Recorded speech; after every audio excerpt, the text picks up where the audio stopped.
کو سب سے پہلے جو دعوت دی وہ دعوت توحید تھی. دعوت توحید تھی، یعنی لا الہ الا اللہ محمد رسول اللہ. اس کی دعوت تھی.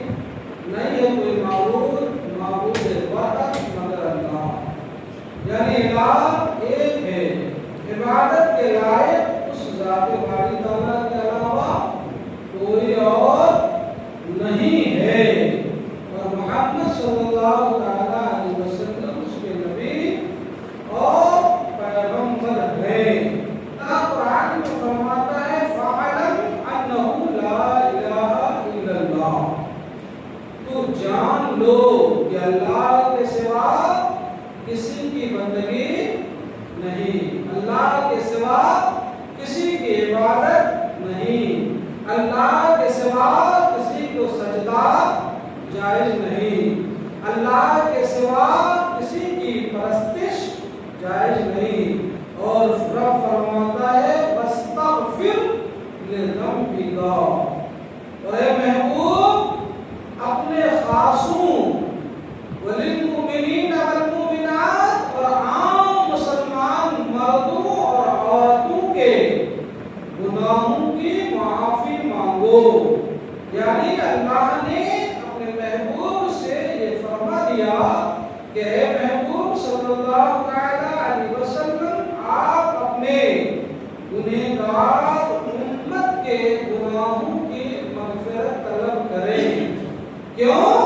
اس لیے کہ آپ بارگاہ رب میں مستجاب الدعوات ہیں. جو دعا آپ کے لب ہائے اقدس سے نکلتی ہے وہ بارگاہ رب لم یزل میں مستجاب ہو جاتی ہے. سبحان اللہ. تو حضور اگر ہم گنہگاروں کے لیے بارگاہ رب لم یزل سے مغفرت طلب فرمائیں تو رب یقیناً ہم گنہگار گناہوں کی مغفرت اور بخشش فرما دے. یہ رب نے ارشاد فرمایا. اس کے بعد حضور علیہ السلام نے دعوت توحید شروع کی تو کیا ارشاد فرمایا؟ یا ایھا الناس قولوا لا الہ الا اللہ تفلحوا. یا ایھا الناس قولوا لا الہ الا اللہ تفلحوا. اے لوگوں لا الہ الا اللہ کہو کامیاب ہو جاؤ گے. لا الہ الا اللہ کہو کامیاب ہو جاؤ گے. کیا مطلب؟ صرف اس کلمے طیبہ کے پڑھ لینے سے بندہ کامیاب ہو جائے گا؟ صرف کلمے طیب کے پڑھ لینے سے کوئی سچا مسلمان بن جائے گا؟ کیا صرف کلمے طیبہ کے پڑھ لینے سے کوئی سچا مومن بن جائے گا؟ علامہ اب فرماتے ہیں کہ کلمے طیبہ صرف پڑھ لینا یہ کافی نہیں ہے مسلمانوں، لیکن کلمہ پڑھنے کا حکم نبی نے دیا اس لیے کہ یہ کلمہ ایمان کی بنیاد ہے. یہ کلمہ ایمان کی بنیاد ہے اور اس کے کچھ شرائط ہیں. جس طریقے سے نماز کے لیے کچھ شرائط ہیں، ان کے بنا اگر کوئی نماز پڑھے تو نماز درست نہیں ہوتی. نماز کے لیے طہارت شرط ہے، نماز کے لیے قبلہ رو ہونا شرط ہے، نماز کے لیے طہارت شرط ہے. اب اگر کوئی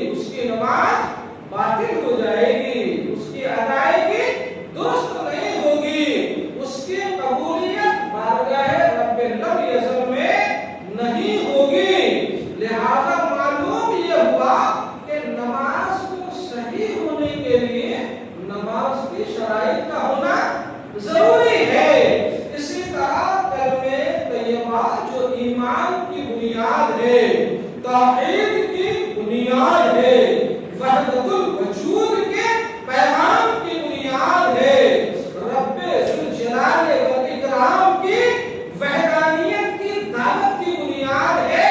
اس کے لیے بھی کچھ شرائط ہیں، اور ان شرائط میں سے ایک شرط یہ ہے کہ جب بندہ کلمہ توحید لا الہ الا اللہ اس کو پڑھے تو انسان اس کا معنی، اس کا مطلب، اس کا مفہوم بھی سمجھے اور خوب ذہن نشین کر لے کہ اس کلمہ سے کن کن باتوں کی نفی ہوتی ہے اور کن کن باتوں کا اثبات ہوتا ہے۔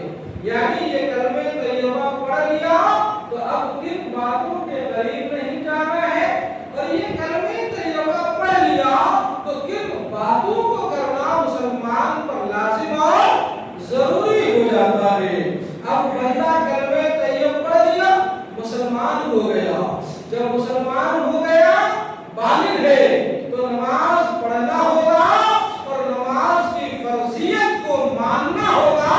یہ ایمان کی بنیاد ہے کہ یہ سبحان اللہ کلمہ طیب پڑھ لیا، ماہ رمضان المبارک آ گیا، روزے رکھنا ہوگا اور روزے کی فرضیت کا اقرار کرنا ہوگا۔ یہ ایمان کا حصہ ہے، مالدار ہے، زکات دینا ہوگا اور فرضیت زکات کا اقرار کرنا ہوگا۔ یہ جزو ایمان ہے۔ اگر استطاعت حج ہے، حج کرنا ہوگا، اس کی فرضیت کو اقرار کرنا ہوگا، یہ جزو ایمان ہے۔ قرآن مجید کو اللہ کا کلام ماننا ہوگا اور قرآن مجید کی توقیر و تعظیم کرنی ہوگی۔ اسی لیے رب نے فرمایا فَاعْلَمْ أَنَّهُ لَا إِلَٰهَ إِلَّا اللَّهُ، جان لو اس کے سوا کوئی عبادت کے لائق نہیں ہے۔ ان چیزوں کو ماننا ہے، اور جب کلمہ طیبہ پڑھ لیا تو اب ان چیزوں کی نفی کو بھی ماننا ضروری ہے کہ اللہ کے سوا کسی کی عبادت نہیں کی جا سکتی۔ اللہ کو اللہ کے ساتھ اس کی عبادت میں کسی کو شریک نہیں ٹھہرایا جا سکتا۔ اس مخلوق کا خالق اللہ کے سوا کسی اور کو نہیں مانا جا سکتا، اور اللہ تبارک و تعالیٰ نے جن چیزوں کو ماننا اپنے نبی کے زبان اکرم سے ہمیں حکم دیا، جنت حق ہے ماننا ہوگا، دوزخ حق ہے ماننا ہوگا، بعد الموت مرنے کے بعد دوبارہ اٹھنا ہے یہ ماننا ہوگا، قیامت قائم ہونے والی ہے ماننا ہوگا، یوم حشر و نشر ہے ماننا پڑے گا، حساب و کتاب ہوگا ماننا پڑے گا، پل صراط ہے اس سے گزرنا ہوگا ماننا پڑے گا، میزان عمل پر کھڑے ہو کر اپنے اعمال تولوانے ہیں اور تولے جائیں گے ماننا پڑے گا۔ یہ بنیاد ہے ایمان کی، اور اسی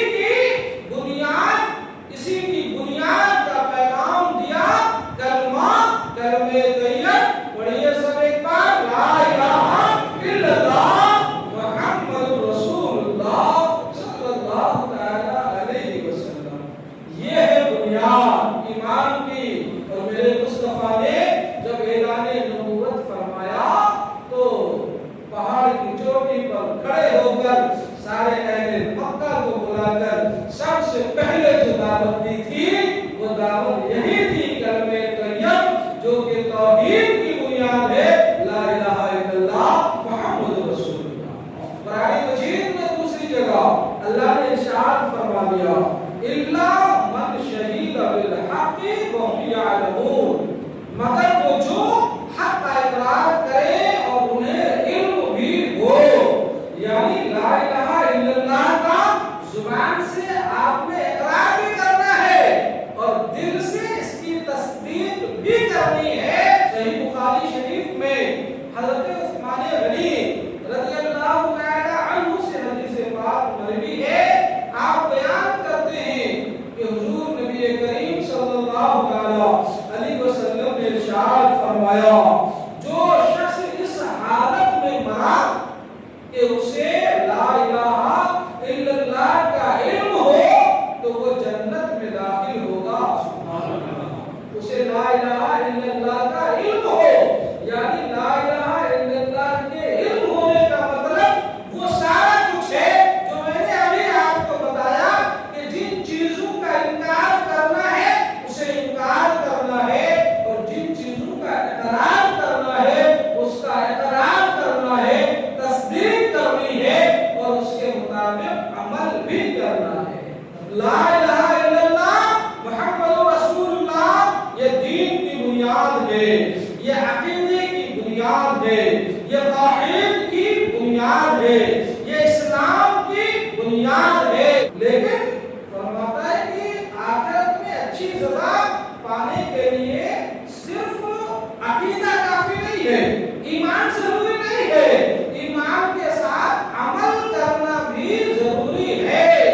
اس لیے کہ اگر آخرت میں اچھی جزا پانا چاہتا ہے تو ایمان کی درستگی کے ساتھ ساتھ نیک عمل کا ہونا بھی ضروری ہے. اللہ ارشاد فرماتا ہے من آمنا باللہ والیوم الآخر. یہ تو ہوا ایمان، اور قیامت کے دن جو اللہ اور قیامت کے دن پر ایمان لاتے ہیں، اللہ اور قیامت کے دن پر ایمان لاتے ہیں یعنی مومن ہوتے ہیں، اسلام لے آتے ہیں.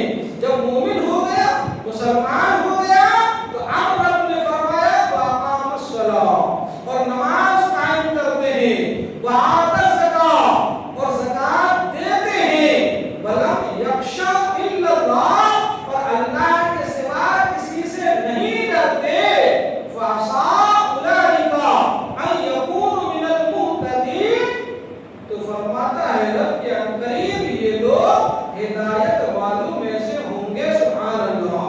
یعنی ایمان بھی رکھتا ہے اور ایمان کے ساتھ ساتھ عمل بھی کرتا ہے. ایمان اور عمل بندے کے پاس دونوں ہے تو پھر وہ اللہ تبارک و تعالیٰ کی طرف سے ہدایت پانے والا ہے. تفسیر میں فرمایا جا رہا ہے کہ جو ایمان والا نہیں اس کا کوئی عمل صالح نہیں. غور کیجیے گا، جس کا ایمان نہیں اس کا کوئی بھی نیک عمل قابل قبول نہیں، اگرچہ وہ ظاہری اعتبار سے کیسے ہی اچھے عمل کر رہا ہو.